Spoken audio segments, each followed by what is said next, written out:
uma carta totalmente eleitoreira pode ser escrita pelo Lula, lida pelo advogado, usado como instrumento de comunicação. Por que o Lula pode receber todas essas visitas? Por que o Bolsonaro está proibido de falar?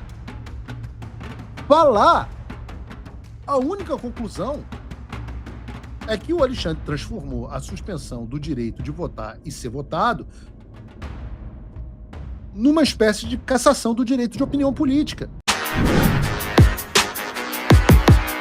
Olá, é do Carvalho, melhor canal de corte do YouTube. E assim a gente precisa também, antes de analisar isso e emitir qualquer opinião, voltar no histórico. Porque o problema não está apenas nesta decisão, mas na decisão anterior. A decisão anterior. A decisão que o Alexandre, inclusive, utiliza como referência nesse despacho.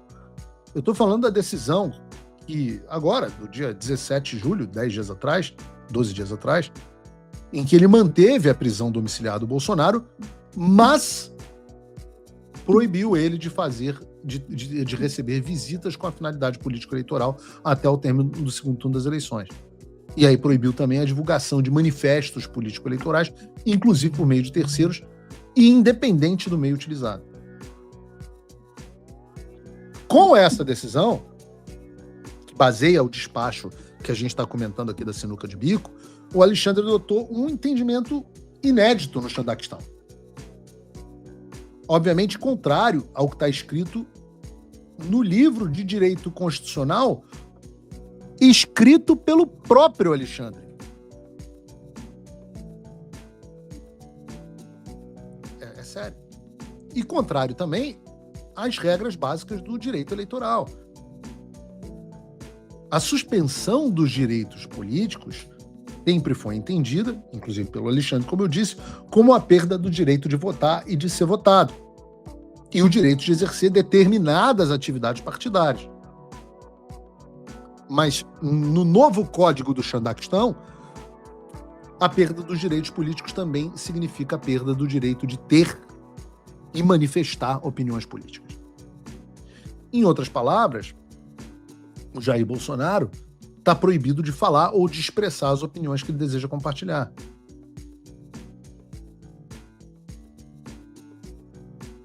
E aí você, obviamente, tem que entender a distinção. Uma coisa são seus direitos políticos, outra completamente diferente é a liberdade de expressão. Tá? Assim, na época que a gente tinha Constituição, sempre que eu falo de Constituição aqui, eu faço uma ressalva. Eu falo, pessoal, quando eu falo de Constituição, é só para vocês terem uma referência. Não é que eu acredito que esse documento ainda esteja em vigor. Mas aquele documento, a Constituição, trata desses dois direitos separadamente. Suspender os direitos políticos de alguém significa que aquela pessoa não pode votar e não pode ser votada, o que é absolutamente diferente de proibir a pessoa de expressar os seus pensamentos, conversar sobre política, escrever uma carta ou emitir uma opinião sobre o futuro do país. E, de novo, eu faço referência só para vocês terem ciência. Não é porque eu acredito que esses instrumentos estejam em vigor. Mas se você vai na lei de execução penal, ela é absolutamente clara ao determinar que o condenado continua com todos os direitos que não tenham sido atingidos pela lei. Isso significa que cumprir uma pena não transforma um cidadão em alguém desprovido de qualquer garantia constitucional. Até porque se fosse assim, né, não precisava nem existir garantia constitucional em primeiro lugar. E a coisa sempre foi entendida dessa forma. Não é hoje. Você pega, por exemplo, o caso Fernandinho Beiramar. Porra, o maior bandido do Brasil, traficante internacional, condenado a centenas de anos de prisão, principal chefe do Comando Vermelho, um dos caras mais perigosos do Brasil, colocado numa penitenciária federal de segurança máxima. O Fernandinho Beiramar deu pelo menos 6 entrevistas dentro da prisão. Em 2008, ele foi entrevistado pelo Domingo Espetacular. Em 2016, pelo Conexão Repórter. Em 2017, pelo Jornal da Record. Em 2023, pelo Balanço Geral. E em 2026, no mesmo ano em que o Bolsonaro é impedido até de escrever carta, ele deu entrevistas e participou de documentário Território, sob domínio do crime, da Globo, do Globoplay. Então a gente vive uma situação onde o Fernandinho Beiramar pode dar entrevista dentro da cadeia, pode fazer documentário, pode dar declaração que quiser, documentário da Globo, etc., tudo liberado. Mas o Bolsonaro não. Esse não pode dar entrevista, não pode escrever carta, não pode fazer manifesto, não pode receber visita que o Alexandre entenda que tem propósito eleitoral, não pode ver os filhos. E aí depois o nego não entende por que toma uma Magnitsky no rabo. Depois o nego não entende por que existe uma emergência econômica contra o Brasil.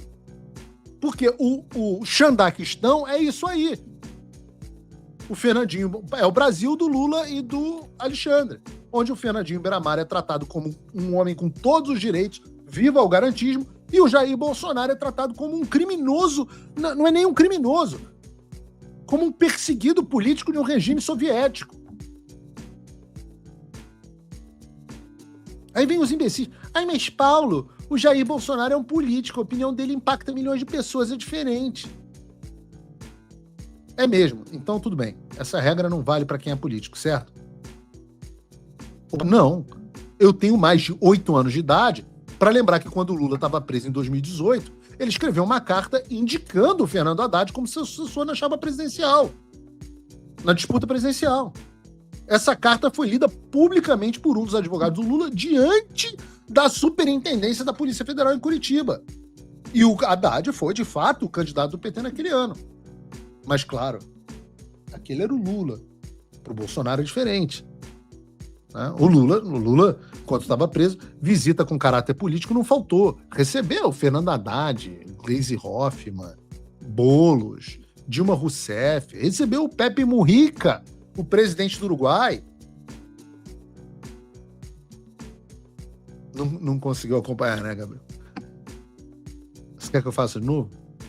Vamos lá. Recebeu Fernando Haddad, Gleisi Hoffmann, Boulos, Dilma Rousseff e Pepe Mujica, que era o ex-presidente do Uruguai e na época senador do Uruguai. Recebeu o Ernesto Samper, ex-presidente da Colômbia. Recebeu o Máximo D'Alema, ex-primeiro-ministro da Itália. O Eduardo Duhalde, ex-presidente da Argentina.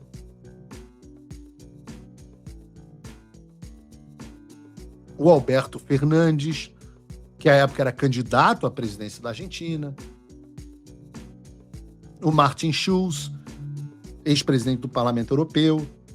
É chato quando eu fico mandando mensagem aqui. Ah, mas são vocês. Então, assim, ou essas visitas não eram políticas, evidentemente não era o caso, né? Todos os caras eram políticos e até candidato estrangeiro o Lula recebeu.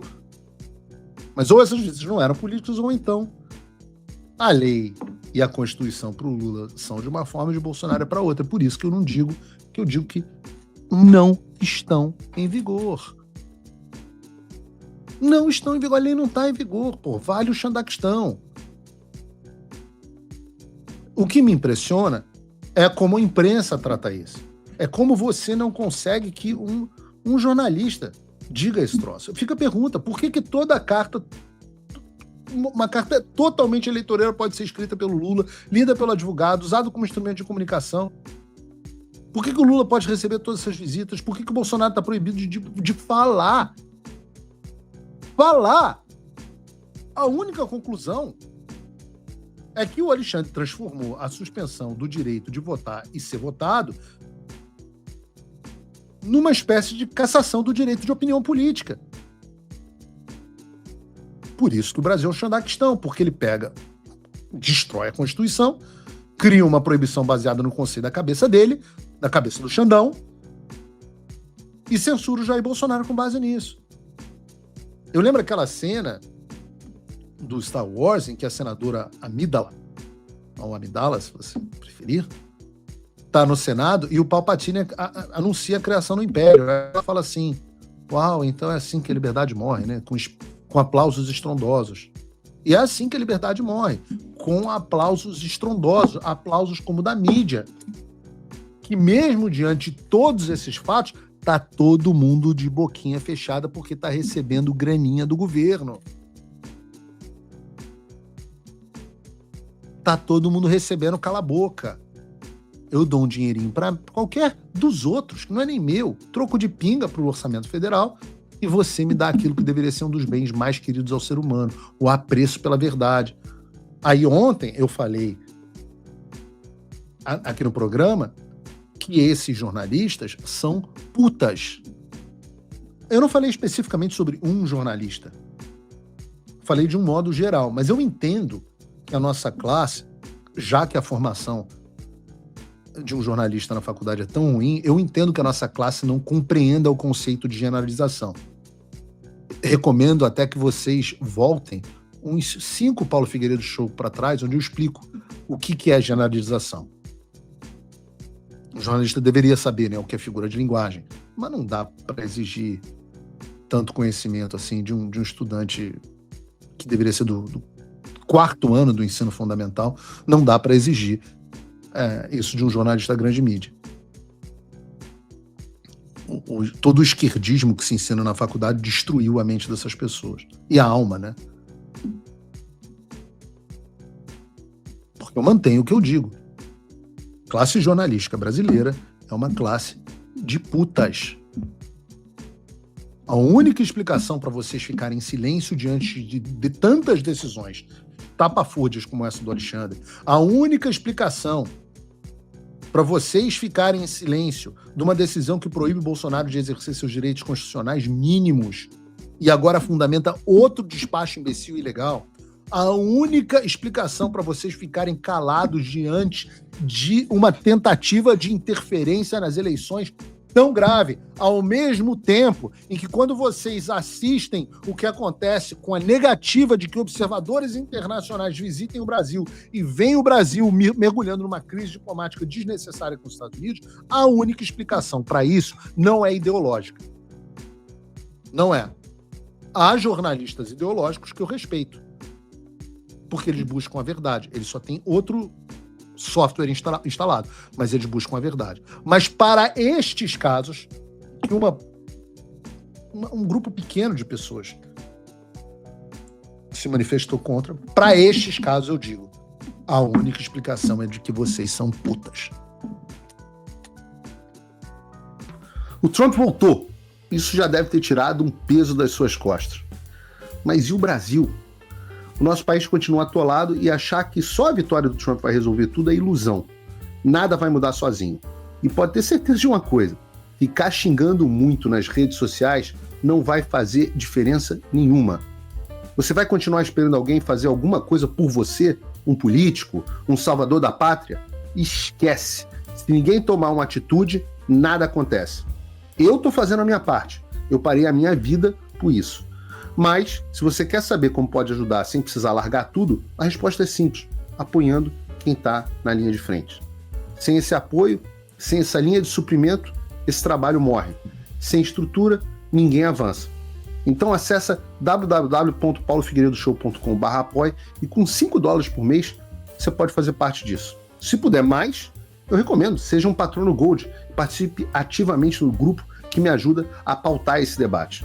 O que vai definir o futuro é quem faz e não quem reclama. A escolha é sua.